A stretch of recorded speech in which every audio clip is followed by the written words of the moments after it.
Welcome to Crime Recapped. Today, I will show you an action crime drama movie called Scarface, released in the year 1983. Spoilers ahead, watch out and take care. In May 1980, at Mariel Harbor, Cuba, a Cuban refugee named Tony Montana arrives in Florida, USA, hoping for the American dream. Upon arriving, Tony undergoes a short interrogation from the officials, who soon notice a distinct tattoo identifying him as a criminal. The official immediately detains him in a Freedom Town camp with other Cubans, including Tony's best friend, Manny Rivera, and their associates Angel and Chi-Chi. While at the camp, Manny strikes a deal with a wealthy drug dealer, Frank Lopez, to obtain green cards in exchange for killing a former Cuban government official named Emilio Rebenga, who is now detained in Freedom Town with them. Frank wants to murder him since Rebenga tortured his brother to death while still in Cuba many years ago. Tony agrees and kills Rebenga during a riot at Freedom Town. After getting their green cards, Tony and Manny work as dishwashers in a sandwich shop. However, being dishwashers isn't enough for them, so they seek another offer from Frank's henchman, Omar Suarez, to unload marijuana off a boat arriving in Miami for $500 each. Tony declines the job because of the low pay and demands at least $1,000 for the labor. Enraged, Omar assigns Tony to a high-risk task of purchasing 2 kilograms of cocaine from a Colombian dealer named Hector the Toad, for which Tony and Manny will be paid $5,000. That weekend, Tony, Manny, and their 2 friends head to meet Hector the Toad at a sleazy motel on Miami Beach's Boulevard. Tony and Angel head first to the motel room, while Manny and Chi-Chi wait in the car on the street. When Tony meets Hector, he quickly becomes irritated since Hector keeps going around the bush. Suddenly, Hector's men arrive, implying that he only intends to take the money from Tony. Hector then gets a chainsaw and dismembers Angel's hands and legs to persuade Tony to hand him the money. After Angel is killed, Tony, who is about to die, is saved by Chi-Chi and Manny, arriving just in time to shoot down Hector's men. Hector flees, but Tony confronts him in the street and shoots him dead amid the crowd. Tony and his associates then escape with the cocaine and the money before the cops arrive. That night, Tony and Manny take the cash and cocaine to Frank personally, suspecting a meetup and distrusting Omar. Frank instantly hires Tony and his group to represent the Cuban mafia into his criminal hierarchy. That night, Tony also meets Lopez's partner, the blonde and gorgeous Elvira Hancock. Frank takes them to the Babylon Club, where Tony witnesses firsthand the luxurious living they have come to acquire. Tony, along with Manny, has risen through the ranks of Frank's cartel, from drug runner and purchaser to trusted lieutenant in 3 months. They do low-risk jobs like Frank's bodyguards and messengers. Tony's feelings for Elvira grow stronger as he assists her in purchasing a new Cadillac vehicle for herself and gently flirts with her privately. Elvira appreciates the attention, but still regards Tony as a low-level helper. Months later, Tony visits his mother Georgina and his younger sister Gina, whom he's overly protective of. Gina is delighted to see him again, but his mother is disgusted by his criminal lifestyle and pushes him out. Despite her financial difficulties, she is too proud to take his money. Gina follows him outdoors and informs Tony that she wishes to experience his extravagant lifestyle. However, Tony advises her to take care of their mother and hugs her one last time. Manny, who is waiting in the car, comments on Gina's beauty, but Tony angrily warns him to stay away from her. One morning, Frank sends Tony and Omar to Bolivia to conduct business with cocaine kingpin Alejandro Sosa. When Tony begins to make unauthorized deals on Frank's behalf, the tension between Tony and Omar reaches a boiling point. Omar agrees to return home to speak with Frank in person, while Tony stays with Sosa.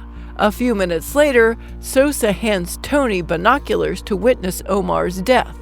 Sosa reveals that his assistant Alberto recognized Omar as a police informant several years ago when he worked in New York City, and Sosa has a zero tolerance for disloyalty. Tony claims that he has never liked or trusted Omar, but he stands by Frank. Sosa and Tony part ways on good terms, but Sosa warns Tony not to betray him. When Frank returns to Miami, he is enraged by Omar's death and Tony's unauthorized transactions, which result in the termination of their business relationship. Tony starts his own business and pursues Elvira more openly, asking her to marry him and have kids with him. She is shaken but agrees to think about it. In a local nightclub, Tony quickly perceives his younger sister, Gina, dancing with a local drug dealer. Enraged, he plans to confront them, but Manny manages to keep him calm.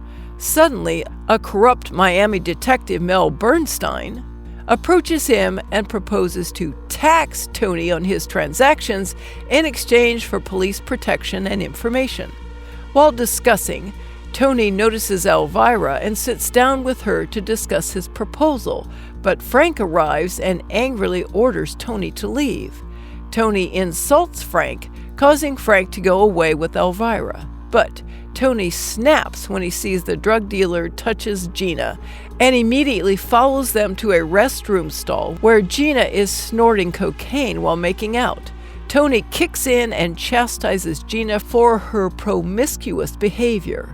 Manny, moved by Gina's plight, takes her home, where Gina confesses her feelings for him. Manny shrugs it off, fearful of Tony's reaction. Back at the club, Tony drinks alone, thinking about what he's done. Then suddenly, two gunmen attack and wound him, but still he manages to flee after killing both of them. Suspecting Frank had him killed, Tony asks one of his bodyguards, Nick the Pig, to call Frank after Tony arrives at Frank's office at 3 a.m. and inform him the hit failed. At 3 o'clock midnight, Tony, Manny, and Chi-Chi visit Frank at his auto dealership back office, where he is working with Detective Bernstein. Nick phones Frank, and his response confirms his involvement in Tony's murder attempt. Enraged, Tony confronts him and tells him that he will never betray him. When it becomes clear that Bernstein will not assist him, Frank begs Tony's forgiveness, offering him $10 million and even Elvira in exchange for his life. However, Tony isn't having it and orders Manny to kill Frank. Helpless, Bernstein insists on being a vital ally for Tony, but Tony disagrees and murders him as well. Tony, Manny, and Chi-Chi then approach Frank's personal bodyguard, Ernie, and offer him to work for Tony. Tony's problems are apparently solved as he is now in control. With Sosa as a supplier, he takes over Frank's empire. Tony marries Elvira, buys a massive mansion filled with surveillance cameras, and even sets Gina up in business with her own beauty salon, complete with salaried staff. Manny and Gina quickly develop a romantic relationship, but they keep it hidden from Tony, who has made it clear to Gina that he does not want her dating any drug dealer. As Tony's business grows, so does his cocaine addiction and paranoia, and he begins to spiral out of control. Tony's operation begins to fray over time. Tony and Elvira become addicted to cocaine and drift apart. At the same time, Tony's increasing paranoia strains his friendship with Manny, who is dissatisfied with his role as junior partner, entrusted only with security. After a sting operation, Tony is eventually charged with money laundering and tax evasion. He is arrested and posts bail, but his lawyer informs him that he will face a hefty fine and up to 3 years in prison. Sick by the thought of going to jail, Tony goes to Colombia and meets Sosa, who offers him a way out. Sosa's condition is that Tony must fly to New York City with Alberto to help assassinate a Bolivian journalist who intends to expose Sosa during a speech to the United Nations. In exchange, Sosa will use his government connections to keep him out of jail, to which Tony agrees. During dinner with a depressed and drunken Tony and a stoned Elvira at a fancy restaurant, an already unhappy Manny is asked to stay behind and run things while Tony goes to New York. Tony also accuses Elvira of being a junkie with whom he could never have children, which leads to a physical fight and Elvira's confession that she is leaving Tony. Elvira walks out, and Tony furthers the scandalous scene with a heavy speech about being a bad guy. Tony arrives in New York with Chi-Chi, Ernie, and Alberto.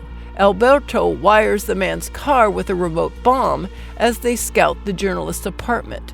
When Tony sees the journalist's family in the car the following day, he tries to call off the operation, horrified at the prospect of killing the journalist's wife and children.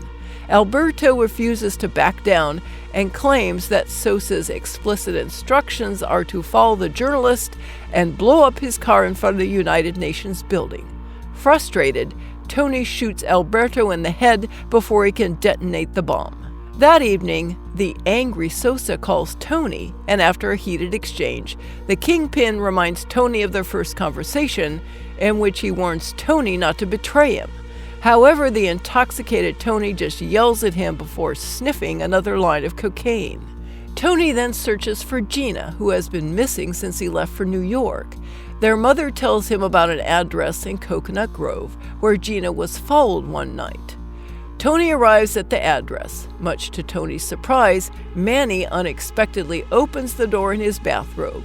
Tony then sees Gina in a nightgown at the top of the stairs. In a fit of rage, he shoots Manny 2 times, killing Manny. Sulking over Manny's death, Gina confesses that they had planned to surprise Tony with the news of their recent marriage.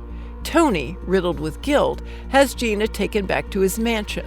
Later that night, Sosa's men surround the mansion, heavily armed and quietly killing Tony's guards as Tony sits snorting a large pile of cocaine in his office.